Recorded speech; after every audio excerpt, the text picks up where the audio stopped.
Welcome to the Training Project podcast where fitness, health, and training collide. And each week, my goal is just to bring you guys some of the best people I know in the fitness industry, the health industry, and everything in between to level up your game and your understanding of how to approach training, health, fitness, injury, and everything in between. And I'm super pumped today to have, I would say, one of my gurus in my life, one of the people who I myself have learned a lot from over the last couple of years that we've been able to work together. Someone who I think is really, to me, the future of physical therapy and how we approach, working together as personal trainers with PTs for the betterment of our clients. My man, Dr.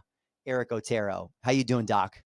I'm doing outstanding, man. Thank you for having me here today. I'm super pumped to be sharing some of our own personal experiences on how we work together, bridge the gap between personal training and therapy, and really just kind of helped our people in empowering them to, take ownership on their situations or maybe some things that they've thought was the issue in the past and how we can better educate them to really just understand how to manage their own situation. So I'm super pumped to be here, man.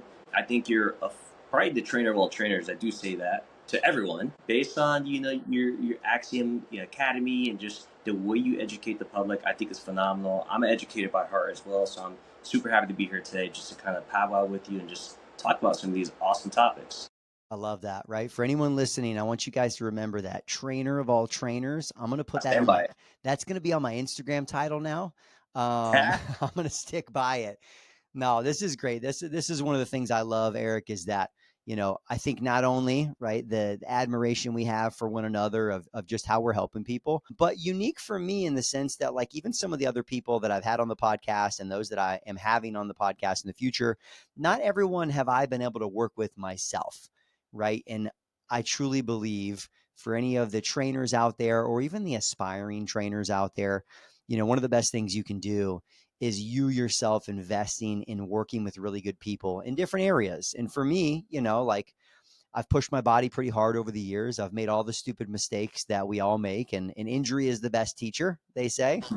And along the way, that led me to you and getting to work with you myself with some of my hip issues that I had in the past. And selfishly, then I got to like steal all the good stuff you taught me and use it with my clients. And then that was really the start of, like this mutual relationship. I think at this stage, I feel like we have shared and referred like quite a few clients to each other, which is amazing. And I appreciate you for that. Of course, vice versa, man. Yeah. But honestly, for all the people listening, selfishly, like, this podcast exists for me to share with you guys, the people that I know. And so, Eric, I think you're the best of the best. And you said you're an educator too. Where do you, or where have you done some teaching in the physical therapy / training world?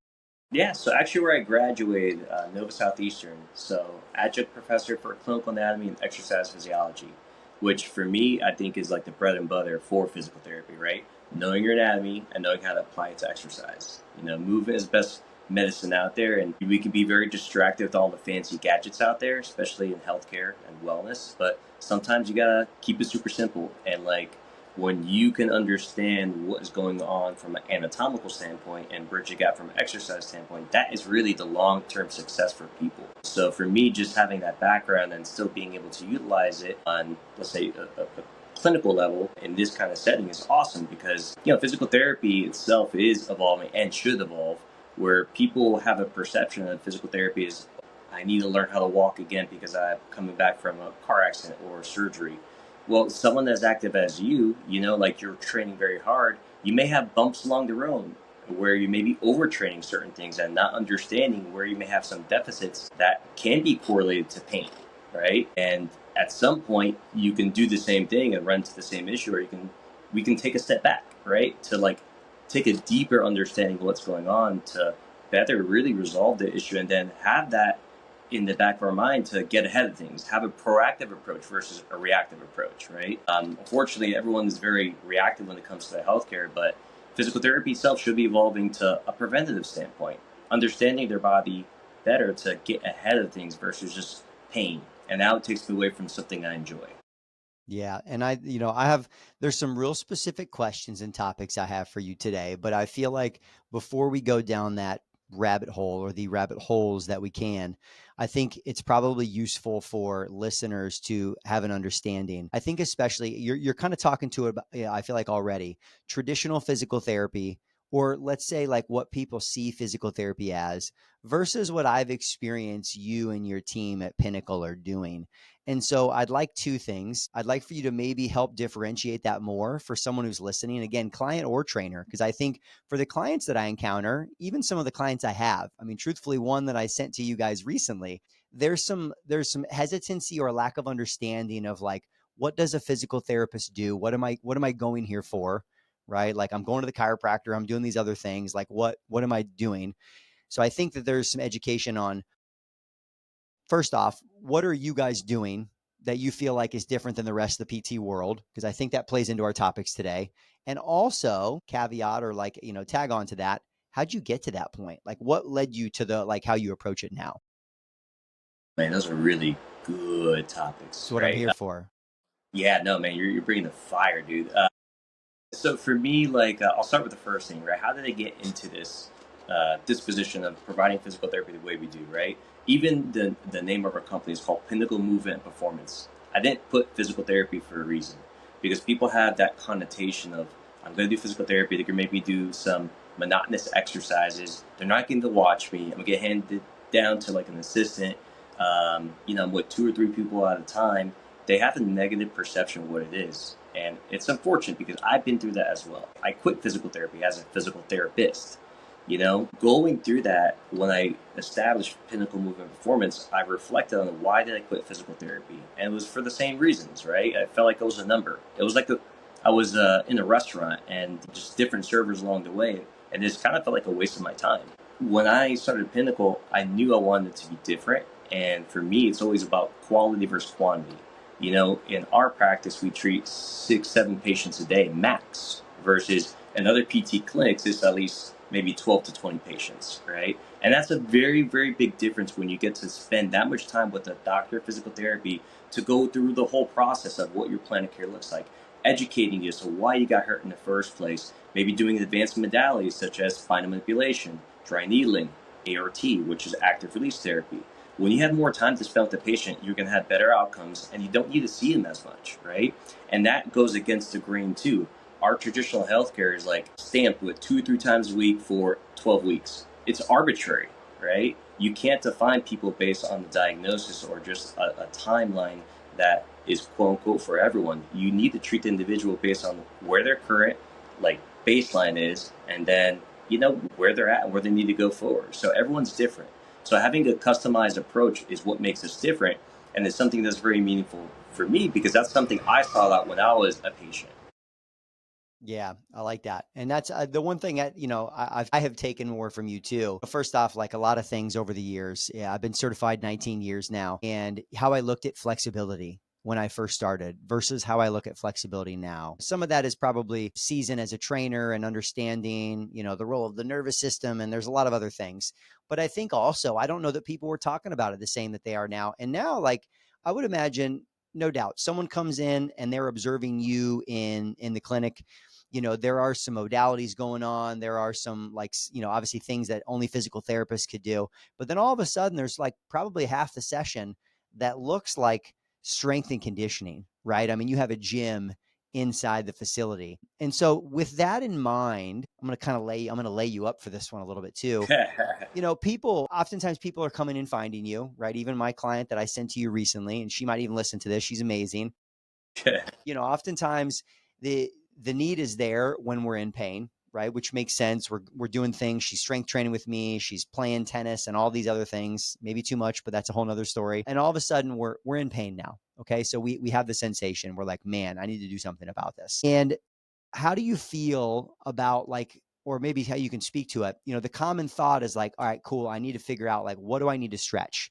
So I guess the question is like, how do stretching and strengthening fit into the approach of trying to mitigate pain? I know that's a very broad question, but I'm trying to give you tough ones. So No, I think it's actually a very fair question, right? When we have pain, it's a toss up, right? Our body's giving us some kind of signal that something's going on, right? Normally, it's correlated with tightness as well. So people gravitate towards stretching, right? by default, stretch, stretch, stretch. Well, people don't realize if that was going to work, right? I always give it like a week or 2 weeks time frame. And if it doesn't get better, well, then we should try the opposite, right? Strengthening, right? I've found a lot with our people, which are very active, motivated people, a lot of times they're overstretching tissues, which if you overstretch a tissue, make it more insufficient. If you're not making a change in like your habits, now you can make the situation worse versus like identifying where there may be a strength issue. And the reason why you have tightness is from a protect mechanism. It's not like we can have powwows with our body, be like, hey, what's going on, man? So our body can always give us this like low grade response of tightness or protect.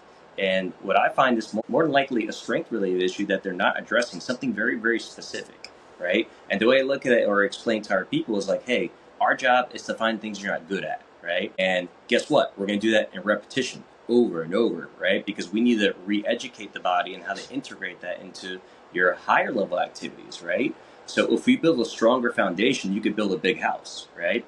But if you don't have a good foundation, that house continues to fall, which leads to frustration. And unfortunately, some people just stop doing these things that maybe that were hurting them versus actually addressing the issue and then slowly getting back to those activities.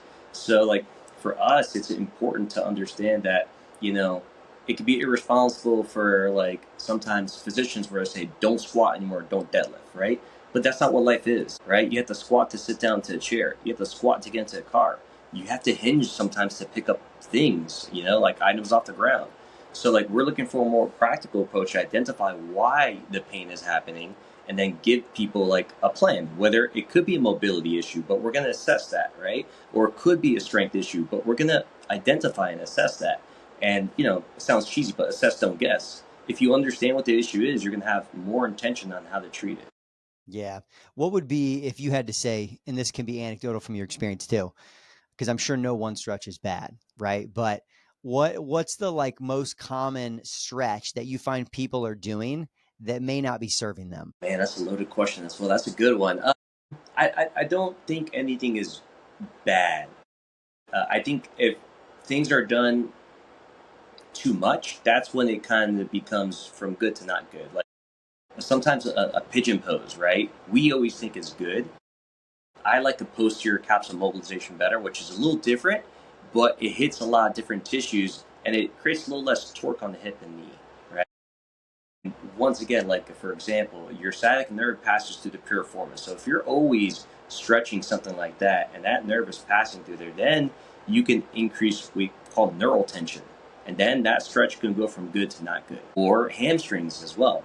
Like hamstrings is another one. Your sciatic nerve is passing through there. You can overstretch your hamstrings. And then people don't know whether it's actually neural tension they're working through or actually stretching the hamstrings. So like it's just kind of hard, but people just don't know the difference between what's a good stretch versus like neural tension stretch. Then, you know, they can be doing more harm than good. And like, for example, if you're identifying people have a hamstring restriction or strength related issue, we do something called a hamstring 90/90 test, right? And that's a quick and dirty test to let us know are your hamstrings tight or not, right? And you'd be surprised how many people actually pass the test, but then overstretch the issue. So it's a combination of you've been ticking off your sciatic nerve and you're stretching the muscle that actually needs strength. So, and it's crazy how quick they get better by doing the opposite. Yeah, yeah, that's one. I wish I had the actual study. So here I am. I'm going to be the guy just like quoting studies without any backing it up. I'm going to find it in one of the links though. But and you can correct me. You might have read some of this too. But I feel like I was reading a study that was talking about looking at hamstring length under anesthesia and the difference. So like when the nervous system is relaxed, obviously when you're under anesthesia, and the ability to go like full range. And Yep. so yeah, that's one we talk about in the course. You know, and obviously it's not like a catch all for everyone, but most times from my experience, you know, someone's like, I mean, my hamstrings are always tight. Again, my first instinct is like, maybe, you know, you might be weak. And truthfully, from my experience, it ends up being more of that. There's core weakness or truthfully just straight up hamstring weakness. The hips are you're trying to stabilize the hips. So something's grabbing on. And it seems to be like that's a very common thing. Maybe you can kind of speak to this if I'm right, that, you know, the body is kind of the ultimate compensator and it wants to maintain. And so maybe what you're feeling, it feels like tension or tightness, but it's something else happening. I mean, I think you're spot on, to be completely honest. And that's part of the education process we help our people identify, right? If we can disprove the hamstring is tight by doing an objective test, right? And then we can show them that there's like you're weak, right? By testing the muscle. And then once we load it, their symptoms start to change. This is like a case in point right there, right? You make someone a believer right away. But if they just don't know the difference, they're going to continue to chase what the easiest thing is, which is stretching, right? No one wants to focus on the things they're not good at, right? And then be exposed, you And know? the stretching usually feels good too. So you're It like, oh, feels this good. has to be the answer. Yeah, but like that's what we call sensory seeking behavior, right? That's what people want to do. They're looking for some kind of stimulus to make a change, but you have to look at long term change, not short term. And that's the same thing with instability, right? Like lumbar instability, cervical instability. That's a common thing. People, let's say, can't be comfortable. They're always trying to stretch or like move around, right? But if you're moving around like that, your body doesn't feel secure, so you need to change positions, right? And once you build them a nice stability program, they can actually feel like I can hold this position and feel okay or comfortable. And that's can be life changing for some people because like there's in the healthcare field, people can get chewed up with it in regards to getting the same treatment and are told that you need to do this or you need to rely on me to do something for you, and that really is disheartening as a practitioner. But also too, it's just not true or valid. We need to make resilient people, right? People are not fragile, right? You need to educate them what they need to work on, empower them. Don't make them feel like they need to rely on you for something. That's not what healthcare is about. So like for us, in our practice as educators, it's important to like identify what the issue is. And once again, you guys are the captain for our people, and we're your co-pilots. We're going to give you direction, but you have the ship. You got to take the helm and move forward. Yeah. And we could have a whole separate episode on that, on like the mentality. Cause some people are coming in and they just want to come lay on the table, Eric, and they want to like magically leave feeling better. They see the table, and it's almost like a slip and slide. They go right Yeah, there we there. go. Put me down. And then you're like, wait a minute. I have to work out today. This is bullshit. Yeah. Um, But I mean, and that's a statement too. Like we did this with the right intention. Like one, the name Pinnacle Movement Performance, right? You know you're going to move, you're going to perform in some capacity. And two, when you walk in, the first thing you see is a gym, right?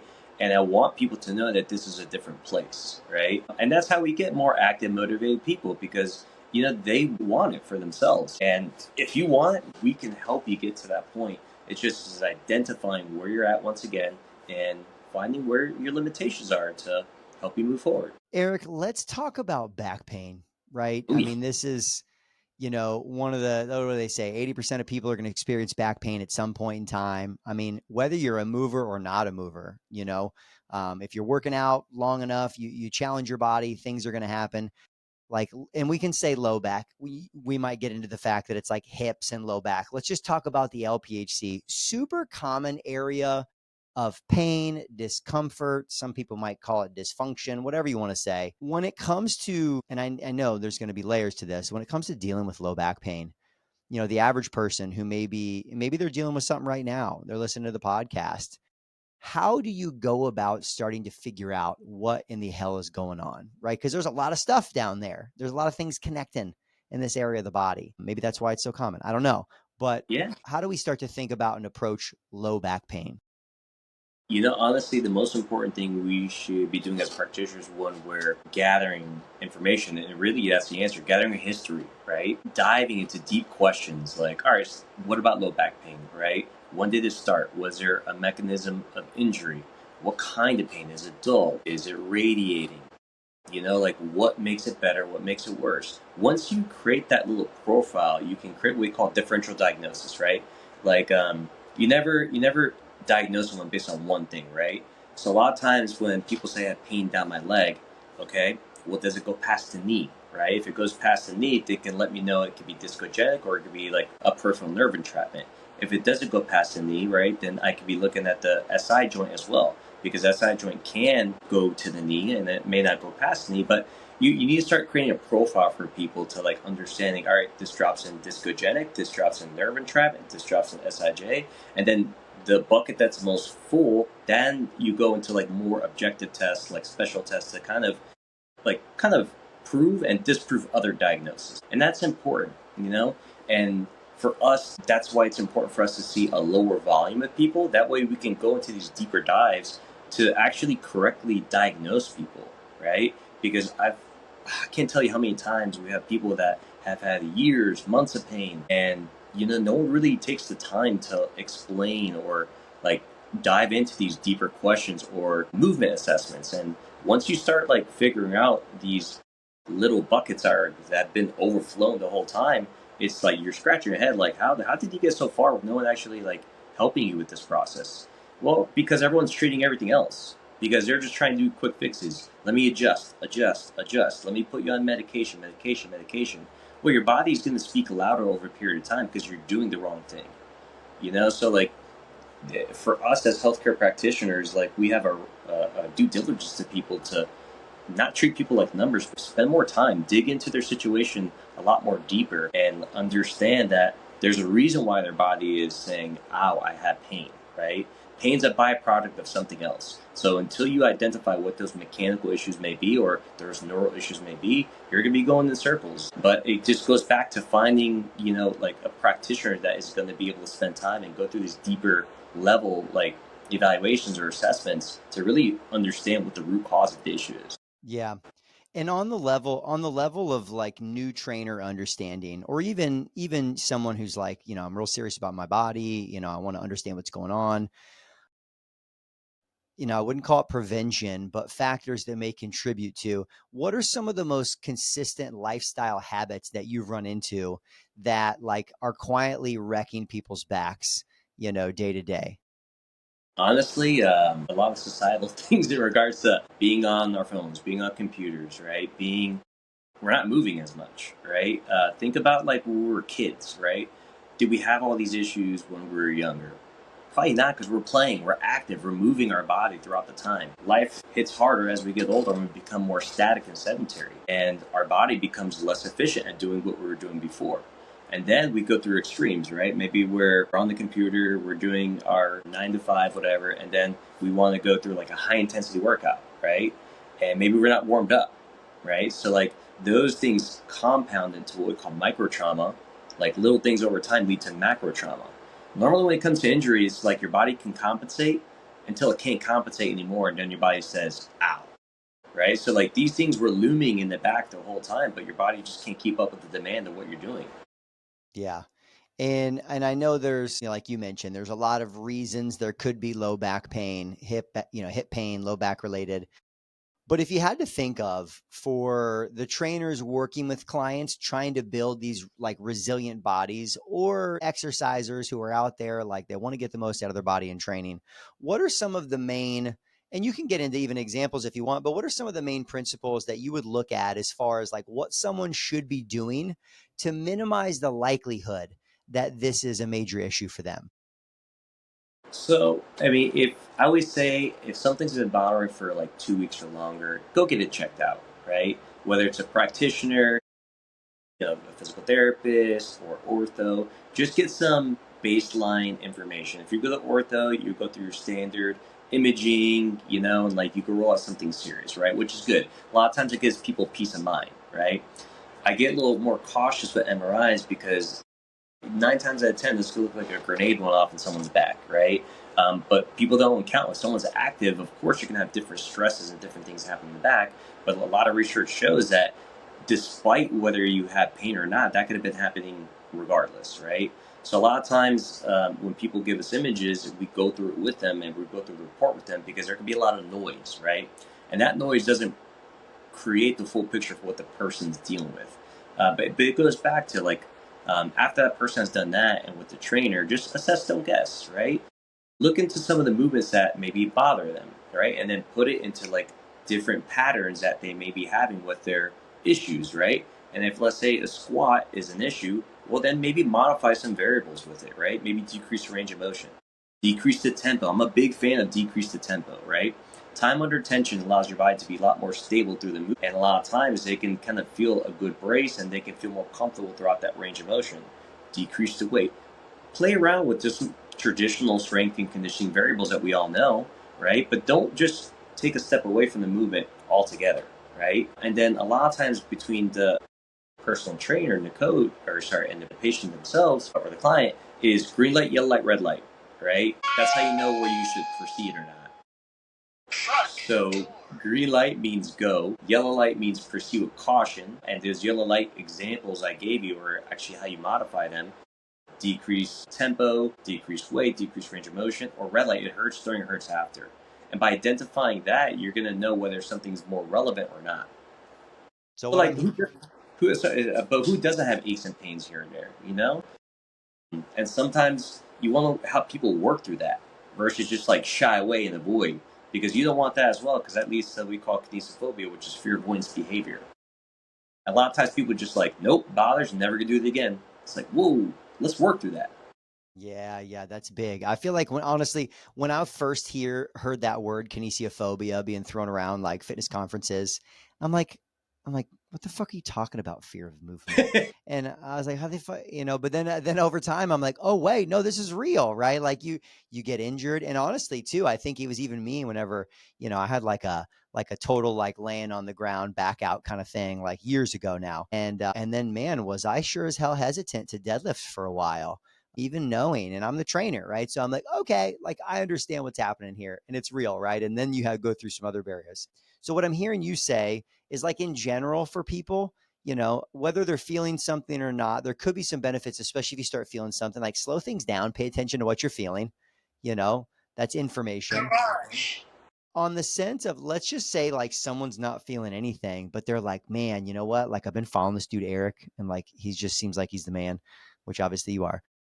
And if you could throw in, and they could be specific exercises, or it could be like maybe anti-rotation or rotational moves or something. Give me like 4 or 5 things that you would like to see more people doing in their training programs to build a more resilient hips and low back. I will start with the first thing, man, and this is someone I give, or something I give to anyone, despite whether it could be like discogenic, SI, instability. A band resistant cat cow does wonders, right? And that's like stable. I like it because you're working on anterior and posterior pelvic tilting, which is something we do when we're squatting, when we do different functional movements.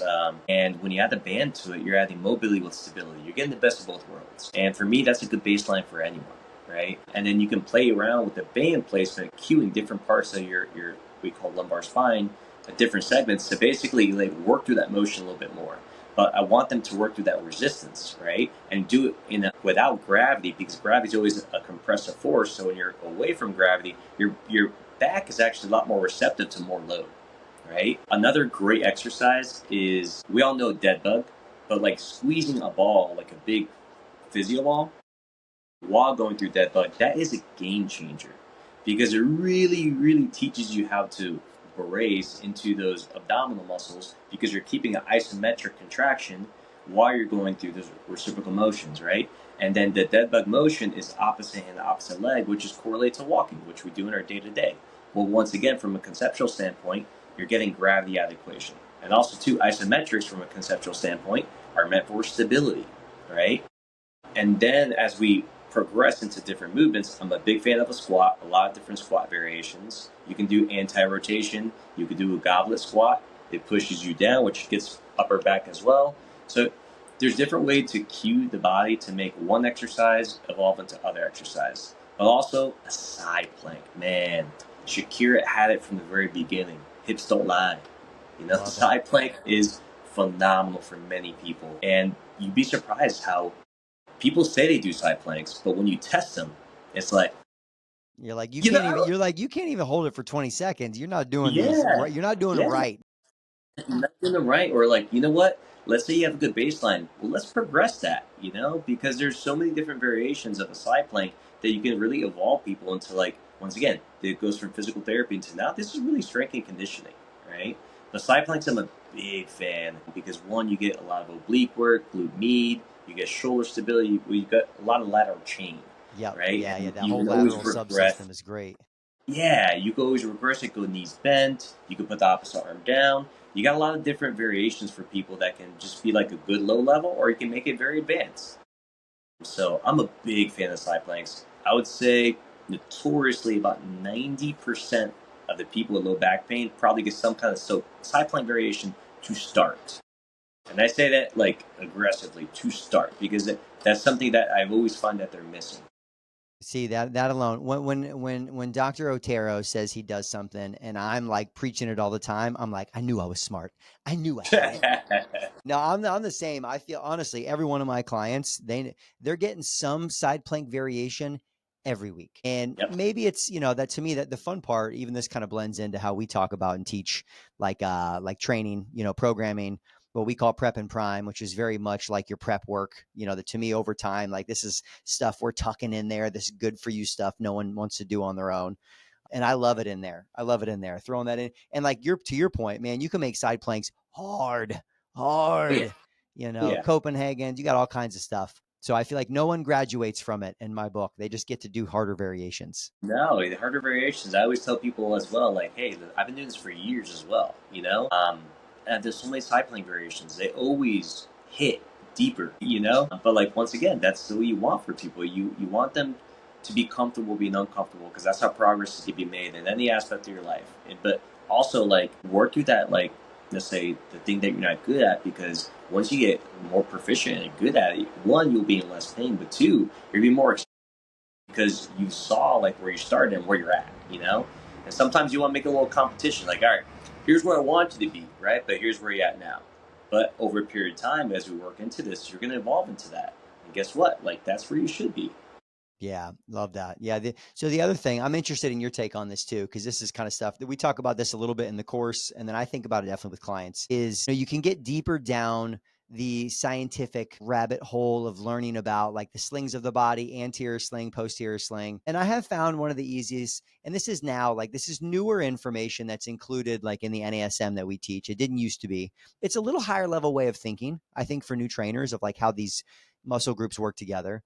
My simple way that I'm like, hey guys, if you want to make it easy just to know you're doing something with this is like single arm pressing, single arm pulling, like do some single arm cable or band presses, get them in a split stance. You're hitting some anterior sling and then flip it around, get them in like a staggered stance, lunge position, make them do some cable rows. And I feel like even that alone for people probably, and I've experienced it. I think it adds to their stability and control, hips, pelvis, back. Is that something that you use as well?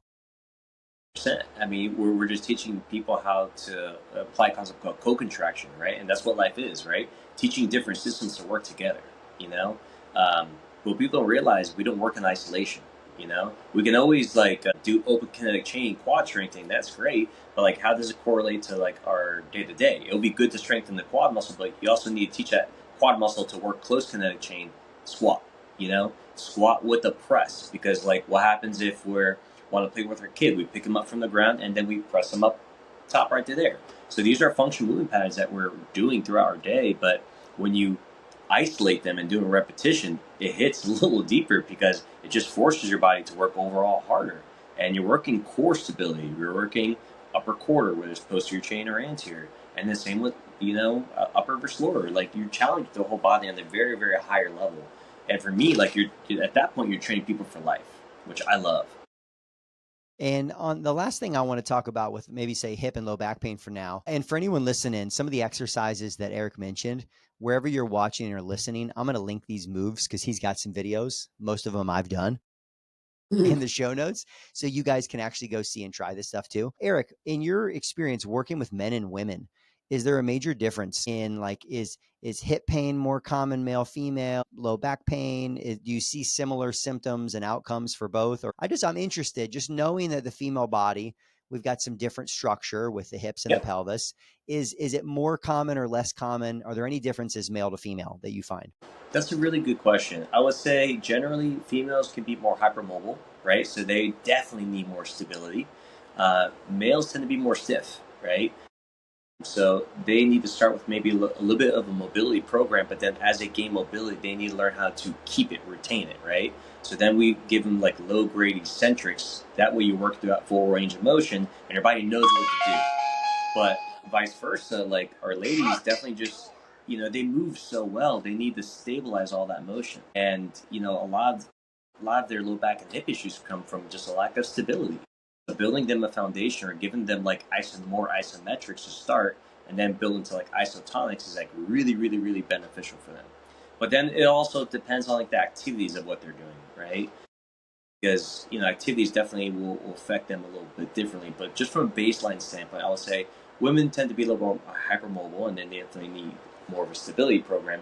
And men are little bit more stiff, right? And they need that mobility program, and then build into like eccentrics or different kind of movements that help them learn how to control those motions or the movement that they gain. Sorry.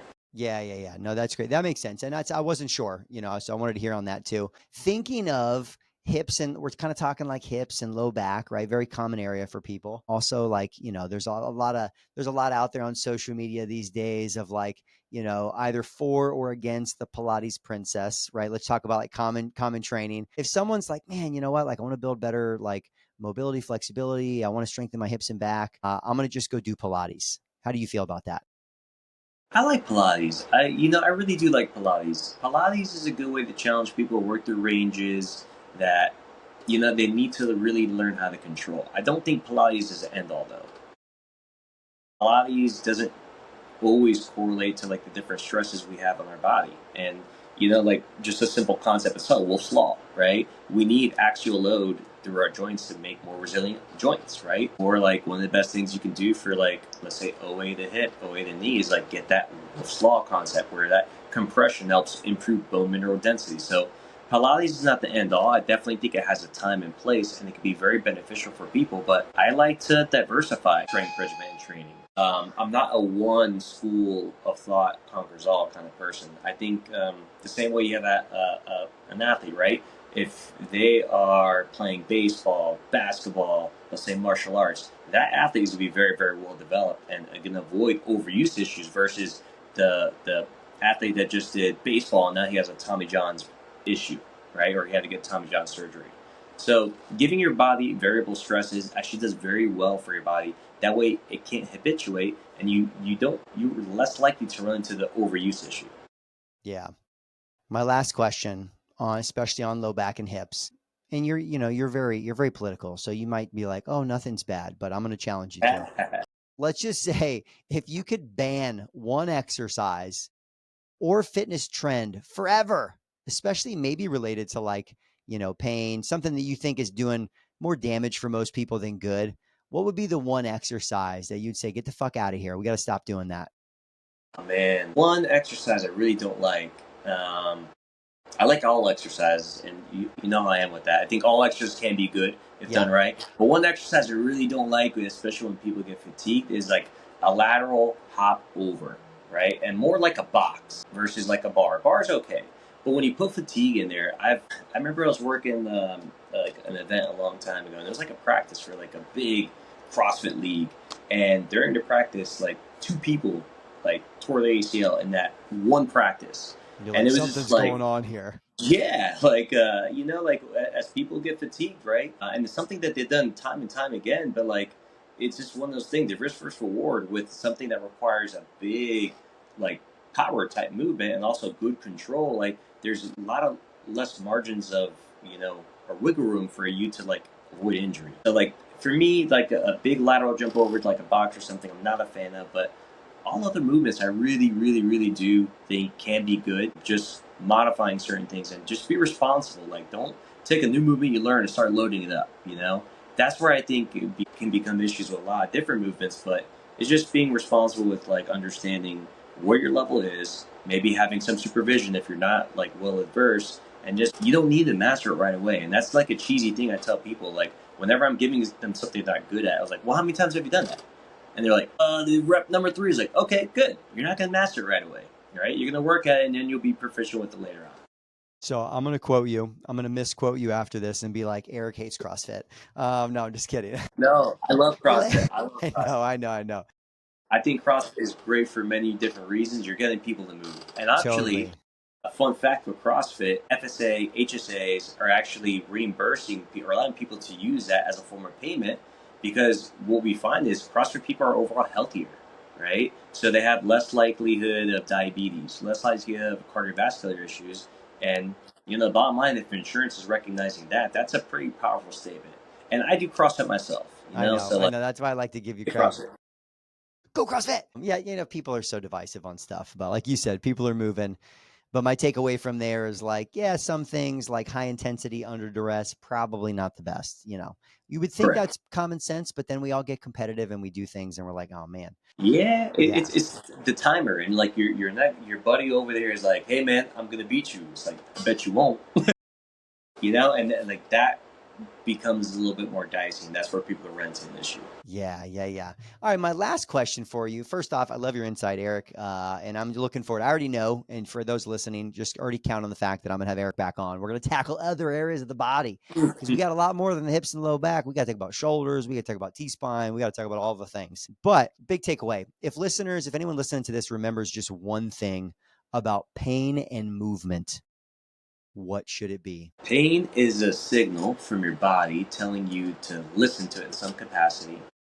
Identify, like, if something has been going on for longer than 2 weeks, dig into it. Don't let it go. It's like you're sweeping things under the carpet. Don't let things get very, very piled up because it becomes harder to address and treat. But ultimately, movement is medicine. Stood by that my whole life, and I've worked on it with so many people to the point where they avoid surgeries that they were told it's all you need, right? Surgery or you're gonna fall off, right? But like, movement is best medicine, and if you're dealing with something longer than 2 or 3 weeks, go get it checked out, right? Because it's gonna be a lot easier to get checked out and addressed then versus 6 months or a year down the road, because at that point your body has habituated to that environment. It becomes harder to treat your body normal patterns when it's worked through dysfunction for such a long time. So that's my big takeaway. We're here to help, whether it's a physical therapist or a healthcare practitioner of any sort. And if you need deeper answers, just find the right practitioner to help empower you through your situation, and understand what it is and how to move forward. I love it. And I'm going to include, for anyone who's interested in following Eric and Pinnacle, I'll include some links inside the show notes wherever you're listening or watching this, so you guys can follow him. He's always putting out great stuff. He's got a great team there as well, now that I've been able to send more people over there and get them worked on and worked with, aside from just Eric. So Eric, I appreciate you, man. I appreciate all you're doing for like me and clients here locally. And I look forward to having you back on the podcast. Of course, man. Thank you for having me, dude. This was awesome. I love like kind of sharing our expertise and like our own personal experiences, and I'd love to be back, man. I'll see you soon.